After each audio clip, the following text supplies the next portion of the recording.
से शुरू करें रोड मैप। तो कैसे करेंगे सब? तो अगर हमें तहसील में, हर तहसील में 3,000 करोड़ की इकोनॉमी तैयार करनी है, यानी 3,000 करोड़ का रेवेन्यू तैयार करना है, यानी 3,000 करोड़ का माल तैयार करना है, उसको बेचना है। तो सबसे इंपॉर्टेंट चीज, सबसे इंपॉर्टेंट कमोडिटी जो कोई है जो इस कार्य में हमें मदद करेगी, वो है ऑयल एंड गैस। इस साल जो अभी 22-23 में आप देख सकते हैं कि ऑलमोस्ट 191 लाख करोड़ इतना निवेश हो रहा है। हम कितने भी बोले ये ग्लोबल वार्मिंग, ये बाकी बाकी सब चीजें, ऊर्जा और ये फ्यूल, ये ईंधन जो है वो बहुत बेसिक है, इसके बिना तो कोई हिल ही नहीं सकता। तो सबसे ज्यादा दुनिया में बेचने जाने वाली जो कमोडिटी है वो है ऑयल एंड गैस। तो हमें भी अगर उस बहुत हमारे तहसील में ज्यादा से ज्यादा उत्पादन करके उसको अगर बेचना है और ज्यादा पैसा कमाना है, तो सबसे इंपॉर्टेंट जो है माध्यम वो है ऑयल एंड गैस। बाकी सभी चीज सेकेंडरी है, ये आप समझिए। पहली बात, सबसे ज्यादा नंबर 1 है ये ऑयल एंड गैस। और जो ही हमारे इस पूरे जो रोड मैप है, जो इकोनॉमी का डेवलपमेंट कर रहा है, उसका सेंट्रल आइडिया है। और ये बायोकोल जो बात कर रहे हैं, बायोकोल, अभी पिछली बार मैंने बायोकोल के बारे में बताया, कोयले के बारे में बताया। कोयले का अगर साइज देखोगे आप, तो पूरे तहसील में हर जगह पे अगर बायोमास भी तैयार करोगे और उससे कोयला तैयार करोगे, फिर भी 3,000 करोड़ नहीं कर पाएंगे आप, कोई भी, हम हमारे तहसील में। तो ये कोल जो है, ये टेम्पररी अरेंजमेंट है जो मैं आपको बताने वाला हूं। मेन जो है वो ये है दोस्तों, आने वाले दिनों में पूरी दुनिया को हमें ये साबित करना है, पूरी दुनिया को ये समझाना है, समझाना नहीं, करके दिखाना है। और आज इस मंच के ऊपर पहली बार मैं आपके सामने रख रहा हूं। अभी तक जितने भी वेबिनार हुए होंगे, जितने भी अलग अलग सब्जेक्ट हुए होंगे, मैंने ये आपके सामने नहीं रखा कभी। लेकिन ये आज से हमें है तो नया क्रूड बायोमास है। आप सोचेंगे कि कैसे हमें बताने के लिए बताएंगे क्या? सिर्फ हमें अपनी मार्केटिंग करनी है, ब्रांडिंग करनी है, इसलिए कहेंगे क्या? बिल्कुल नहीं। एक बहुत ही स्ट्रांग सॉलिड इसके लिए रीजन है, टेक्निकल रीजन है, बिजनेस का इकोनॉमिक सेंस है। और ये पूरी दुनिया को आज से हम लोग बताने वाले, तो समझते हैं पहले ये क्रूड ऑयल का जो पूरा बिजनेस है वो कैसे बिजनेस है। उसके 2 कैटेगरी हो सकते हैं। क्रूड ऑयल की एक कैटेगरी है फ्यूल की, फ्यूल यानी सभी तरह के ईंधन, जेट फ्यूल से लेके पेट्रोल डीजल से लेके आपका एलपीजी, केरोसिन, एफओ, एलडीओ, सब कुछ। वो फ्यूल जो ट्रांसपोर्टेशन में जाता है, वो फ्यूल जो कुकिंग के लिए जाता है, वो फ्यूल जो इंडस्ट्रीज में जाता है, ये सभी एक कैटेगरी तैयार होती है इस क्रूड ऑयल से। दूसरी जो कैटेगरी है जो इस क्रूड ऑयल से निकलती है वो है पेट्रोकेमिकल प्रोडक्ट्स। ये रबर, ये प्लास्टिक, ये कैंसर तैयार करने वाले फर्टिलाइजर, ये कपड़े, ये कलर, ये कॉस्मेटिक्स, सभी तरह के केमिकल्स, ये पूरी अर्थव्यवस्था है क्रूड ऑयल की। इसलिए क्रूड ऑयल इतना बड़ा जग पे राज कर रहा है। तो अगर ये अर्थव्यवस्था है, तो किस तरह से हम लोग बायोगैस को रिप्लेस करेंगे? तो ये देखिए, बायोगैस जब निकलेगी तो 2 मेन कंपोनेंट है जो आप सभी जानते हैं। एक है मीथेन और दूसरा है कार्बन डाइऑक्साइड।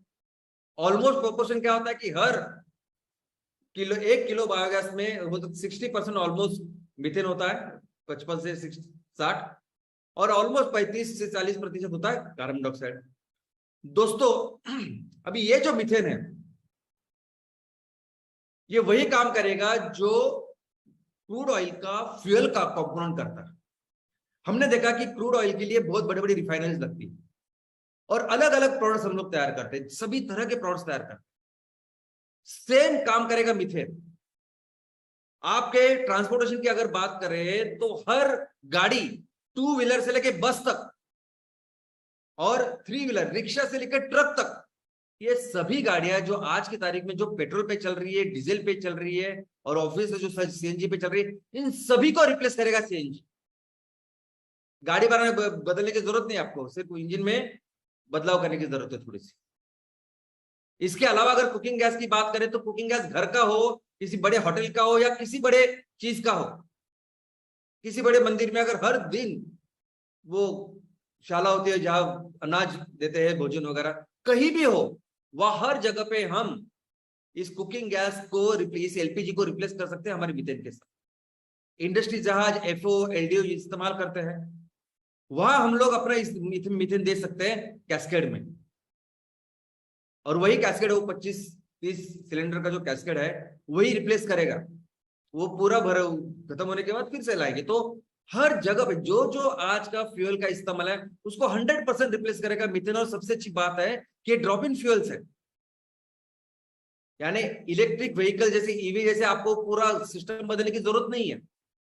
आज जो पूरी दुनिया जिसके ऊपर काम कर रही है वहां मीथेन जा सकता है और वो इस्तेमाल किया जा सकता है। यहां तक कि इलेक्ट्रिसिटी, बिजली बना सकते हैं हम लोग इस मीथेन के साथ। तो आज फोसाइल को लेके, क्रूड ऑयल से कोयले का कोई भी इस्तेमाल अगर हो आज पूरी दुनिया में, उसको रिप्लेस कर सकता है मीथेन। और दूसरा वो है पेट्रोकेमिकल प्रोडक्ट्स। क्या देता है क्रूड ऑयल? Petrochemical product. सभी तरह के पेट्रोकेमिकल प्रोडक्ट्स जो आज क्रूड ऑयल से निकलते हैं वो निकलेंगे इस मिथेनॉल से। जो भी कार्बन डाइऑक्साइड तैयार हो रहा है हमारे यहाँ 40%, उससे मिथेनॉल तैयार होगा, और इस मिथेनॉल से सब चीजें तैयार हो सकती है। ये जो आप पूरे अभी चित्र में देख रहे हैं, और मुझे लगता है कि आपने वो मेरा सेशन अटेंड किया होगा जहां मैंने सिर्फ कार्बन डाइऑक्साइड के ऊपर एक सेशन लिया। तो आज जो भी रबर, प्लास्टिक, पीवीसी वगैरह जो कुछ आपको लगता है ना, वो सभी हम लोग तैयार कर सकते हैं। और इसके बारे में मैंने अभी तक ओपनली ज्यादा कुछ कहा नहीं, लेकिन अभी हम एक नए पर्व की ओर जा रहे हैं। तो आज जो भी आपको लगता है ना, वो सभी तैयार कर सकते हैं हम लोग। जो जमीन से निकाला है और उससे हम लोग जो बना रहे हैं ना, ये सभी कार्बन बेस्ड जो चीजें हैं वो अपने नेपियर ग्रास सोख लेंगे कार्बन, और उससे हम लोग तैयार करेंगे। और ये जो चीज मैं आज बोल रहा हूं, मेरी विनती है कि आप जाइए और पढ़िए इसके बारे में। इसके अलावा तो ऐसी कोई भी चीज नहीं है, पेट्रोकेमिकल से लेके फ्यूल तक ऐसी कोई भी चीज नहीं है जो आज क्रूड ऑयल से तैयार हो रही है और जिसको बायोगैस नहीं बनाता। अभी ये जो कार्बन डाइऑक्साइड बेस्ड मैंने आपको बताया, ये तो पहली बार ऐसे होगा। और इसका प्रॉब्लम क्या है पूरी दुनिया में कि कार्बन डाइऑक्साइड ही नहीं है। अब फिर से मैं वो स्लाइड दिखाना चाहता हूं, देखिए। यानी एक तरफ है कि कार्बन डाइऑक्साइड की जिससे पूरी दुनिया चिंतित है कि वो पूरी दुनिया को जला रहा है या बर्बाद कर रहा है, ग्लोबल वार्मिंग कर रहा है। तो दूसरा, अगर ऐसे प्रोडक्ट तैयार करने हैं, ये सभी पेट्रोकेमिकल को रिप्लेस करने वाले रिन्यूएबल प्रोडक्ट्स तैयार करने, तो उसके लिए कार्बन डाइऑक्साइड नहीं है, सबसे बड़ा प्रॉब्लम है दुनिया का। और ये कार्बन डाइऑक्साइड हमें तैयार करके देने वाले कौन है? Napier grass. ये पेड़, ये हमारा कुदरत, ये हमारी धरती माँ, जिस नेपियर ग्रास को हम लोग उगाएंगे उससे कार्बन डाइऑक्साइड निकलेगा, और इतनी बड़ी क्वांटिटी में निकलेगा कि हम ये सब काम कर पाएंगे। और दोस्तों, जहां तक टर्नओवर की बात है, बिजनेस की बात है, 3000 करोड़ का जो बिजनेस हमें तैयार करना है, तो सबसे इंपॉर्टेंट है ऑयल एंड गैस, जो हमें मैक्सिमम रेवेन्यू देगा। और उसके साथ हो गए पेट्रोकेमिकल भी। जरूरी नहीं कि हर चीज के लिए हम लोग नई कंपनी खोलें। आज अगर कोई कंपनी टायर का निर्माण कर रही है, उस टायर के लिए आज वो क्रूड ऑयल से लेके वो प्रोडक्ट या रबर ले रही है, हम अपना रबर उसको दे सकते हैं, बायो रबर, रिन्यूएबल रबर, ये सभी वैसे होगा। ये बहुत बहुत ज्यादा इंडस्ट्रीज है। सिर्फ कलर के ऊपर डिपेंड होने वाले कितनी सारी इंडस्ट्रीज आप बताइए। कपड़े हो सकते हैं, कलर हो सकता है, पेंट्स हो सकता है, कॉस्मेटिक्स, ये सभी चीजों को रिप्लेस कर सकता है। और इस सभी को रॉ मटेरियल प्रोवाइड करने वाला जो है वो भारत हो सकता है। और ये करने के बाद वो जो अर्थव्यवस्था है वो उस वहां तक जा सकती है। इसके अलावा ऑर्गेनिक फार्मिंग करनी है। ऑर्गेनिक फार्मिंग करने के लिए ऑर्गेनिक फर्टिलाइजर आएगा कहां से? पूरी दुनिया में जो भी कैंसर की फार्मिंग हो रही है, ये जो भी खेती हो रही है, उसके लिए इस क्रूड ऑयल से निकला हुआ फर्टिलाइजर इस्तेमाल कर रहे हैं। और उसके लिए कितना कैंसर बढ़ रहा है ये मुझे बार बार बताने की जरूरत नहीं है आपको। तो अगर ये बिजनेस हमें डेवलप करना है, हमारे गांव में खेतों में ये सब करना है, तो फर्टिलाइजर बहुत जरूरी है, जो कहीं नहीं है, जिसको हम लोग तैयार करेंगे। और सिर्फ ऑर्गेनिक फार्मिंग की बात नहीं है, ये जो अलग अलग प्रोडक्ट्स हम लोग तैयार करेंगे और उसको बेचेंगे। मैं हमेशा कहता हूं ना कि गेहूं अगर हमने ऑर्गेनिक तैयार किया तो गेहूं नहीं बेचेंगे मार्केट, गेहूं से बना हुआ आटा बेचेंगे, उससे बनी हुई जो ब्रेड है वो बेचेंगे, कुकीज बेचेंगे और पूरी दुनिया में बेचेंगे 100% ऑर्गेनिक, जिसमें कोई केमिकल नहीं, ऐसी चीजें बेचेंगे। तो ये सब करने के लिए क्या जरूरी है? जरूरी है कि उस फ्यूल का निर्माण करें, उस बायोगैस का निर्माण करें, फर्टिलाइजर का निर्माण करें। उसके बिना किस तरह से हम लोग अपने उस रेवेन्यू को तैयार करेंगे, किस तरह से फिर हमें अपने लक्ष्य को प्राप्त करेंगे, जहां हमें अपने देश को दुनिया की सबसे बड़ी अर्थव्यवस्था बनानी है। तो एक ही इंपॉर्टेंट, एक ही ये जो लक्ष्य है कि अपने देश को वहां तक लेके जाना है, उसके लिए बहुत इंपॉर्टेंट, सबसे जरूरी अगर कुछ चीज होगी तो वो ये है कि हमें हर तहसील में 500-600 टन का ईंधन का निर्माण करना है और उसको बेचना है। जब 600 टन हम लोग तैयार करेंगे तो ऑलमोस्ट 1000 टन का फर्टिलाइजर तैयार करेंगे, जो फिर से ऑर्गेनिक फार्मिंग में जाएगा और उसके प्रोडक्ट्स तैयार होंगे। ऐसे अगर हम लोग इकोनॉमी तैयार करें तब हम लोग दुनिया की सबसे बड़ी अर्थव्यवस्था बन सकते हैं। और आपके तहसील में कैसे 600 टन तक जाएंगे, ये पूरा रोड मैप, ये पूरा प्लानिंग वगैरह मेरा तैयार है सब, कि आपके ग्राम पंचायत लेवल पे क्या करेंगे, हम गांव में क्या करेंगे, हर ग्राम पंचायत में क्या है, पूरी चीजें हमारी आज प्रॉपरली तैयार है, जिसके ऊपर अभी काम करना। और दोस्तों, इसका सबसे इंपॉर्टेंट जो ब्लूप्रिंट है वो यही है कि एमसीएल बायोफ्यूल स्टेट, ये जो प्रोजेक्ट है उसको लगाना, उसमें सब करना और उसको रेप्लिकेट करना। तो आपके यहाँ जो एक प्रोजेक्ट लगेगा उसको ही हमें 40, 50, 60 तक लेके जाना है।